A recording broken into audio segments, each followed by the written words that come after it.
Quantas vezes você já parou para pensar na quantidade de conflitos que você tem durante o seu dia?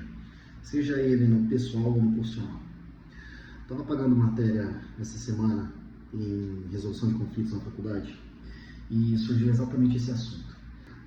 Quem me conhece sabe, eu trabalhei os últimos 10 anos na Gol Linhas Aéreas. Trabalhei na aviação durante muito tempo.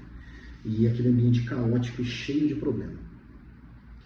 Nos últimos 5 anos, eu tive na função do supervisor de aeroportos, fazendo a gestão de colaboradores e lida processuais diárias. E a gente tinha muito problema. E sabe aquela arrogância, aquele ego inflado que você começa a ter diante a tantos problemas, você acaba se acostumando a ser uma pessoa ruim. Não ruim de destratar os outros, mas de não querer abaixar a cabeça para muita coisa. E eu acabei usando esse exemplo na faculdade.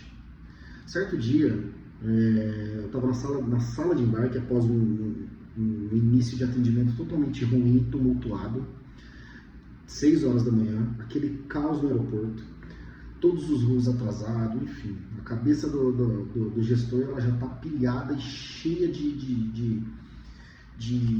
cheia de preocupações com a resolução de tudo que está ali na mesa. Por fim, o nosso voo decolou e eu recebi a ligação do colaborador falando assim: Daniel, tem uma mulher aqui na nossa loja que ela não embarcou, ela perdeu hora e ela está causando aqui no aeroporto, disse que não vai sair daqui enquanto você não chegar aqui. E para quem conhece o aeroporto de Viracopos, ele tem uma distância gigantesca da sala de embarque até a entrada do saguão do aeroporto. Eu saí daquela sala de embarque, mas num fervor tão grande, eu vim todo o caminho pensando numa forma de destratar aquela mulher, de mostrar para ela, com embasamento jurídico pautado nas regras contratuais que ela tinha no nosso contrato, que ela estava errada, que ela perdeu o voo e que não teria o que fazer. E eu vim esse caminho todo com a minha cabeça tão cheia que eu já planejei 1 milhão de coisas para falar para ela. Irritado, pensando em chegar já com os 2 pés no peito. E é nisso que a gente peca. A gente não sabe nem exatamente qual é a situação para a gente já pensar na possibilidade de uma negativa, já pensando na questão do confronto. O conflito, ele faz parte da nossa vida, só que nós temos um costume tão grande de transformá-lo em confronto, que isso faz com que as resoluções do nosso dia a dia, ela fique cada vez mais difícil.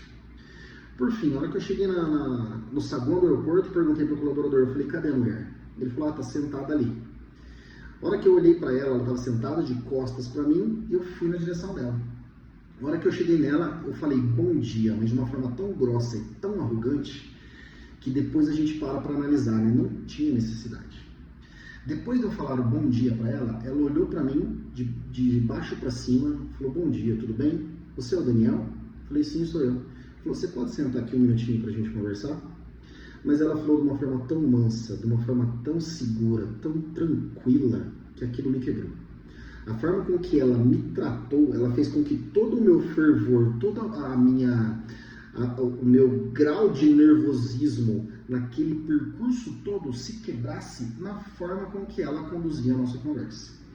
A empatia não foi minha com ela, foi dela comigo. Por fim, eu acabei sentando para conversar com essa senhora. E ela falou de uma forma tão leve, ela falou, Daniel, primeiramente eu queria te pedir desculpa. Realmente, eu errei. Eu tô com a minha filha aqui e ela tava com um monte de mala. Eu falei, eu acabei de separar do meu marido, eu falei, eu não tenho para onde ir, eu estou indo para o Nordeste, para casa dos meus pais, só que eu não tenho dinheiro, eu não tenho nem para onde voltar. Realmente eu errei, perdi hora, eu não consegui chegar no horário, mas eu preciso muito da sua ajuda. Nesse momento, eu já não tinha mais palavras para agredi-la, porque eu senti o tom dela com uma tranquilidade, com uma paz tão grande que fez com que eu desarmasse totalmente tudo que estava previsto para eu falar mal para aquela mulher. Da forma com que ela conduziu a nossa conversa, ela fez com que o meu estresse diminuísse, eu conseguisse avaliar com calma a situação para poder pensar numa forma de ajudá-la. Terminou a nossa conversa, fiz a remarcação do voo dela, não tinha voo em Campinas, transferi ela para Guarulhos, dei um táxi para ela e por fim resolvi a situação. Algo que eu não precisaria fazer, mas eu tinha autonomia do meu cargo. Só que eu parei para pensar hoje, porque a hora que eu usei esse exemplo na faculdade, e a gente tratou isso de uma forma muito a fundo. Então veio a análise de como nós somos imprevisíveis, independente da situação. Só que essa imprevisibilidade, ela não vem única e exclusivamente da gente. Ela vem da forma com que o outro lida com o que nós vamos fazer. Se naquele momento que eu cheguei e fui rude no bom dia com ela, se ela tivesse me entregue um bom dia, ou uma fala mais grossa, ou algo fora do contexto, o assunto ele teria corrido de uma forma totalmente diferente.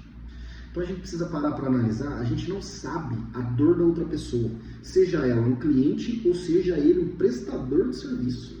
A partir do momento que a gente tem essa tranquilidade de lidar com pessoas, a gente faz com que todos os nossos processos diários eles ficam mais leves. A gente tem esse ar de superioridade, e eu falo isso com tranquilidade. Isso é do ser humano, não é o João ou a Maria, isso é nosso. Principalmente quando a gente está certo. Quando a gente está certo, a gente eleva o nosso ar, porque a gente não quer saber de nada. Eu estou certo, não interessa o que você vai me falar. E às vezes é nesse momento que a gente peca. A gente peca porque a gente faz com que a outra pessoa se arme na defesa e acaba fazendo com que todo aquele assunto, que era para ser algo pequeno e facilmente tratado, vire uma bola gigantesca de problema que não precisava. Às vezes vale a reflexão da gente entender até onde a gente pode ir para resolver uma situação, para resolver um conflito, para que ele não se torne um confronto. Nem sempre a gente vai conseguir evitá-lo, mas se a gente tiver essa maturidade de entender até onde a gente consegue ir, a nossa vida ela vai ficar mais leve.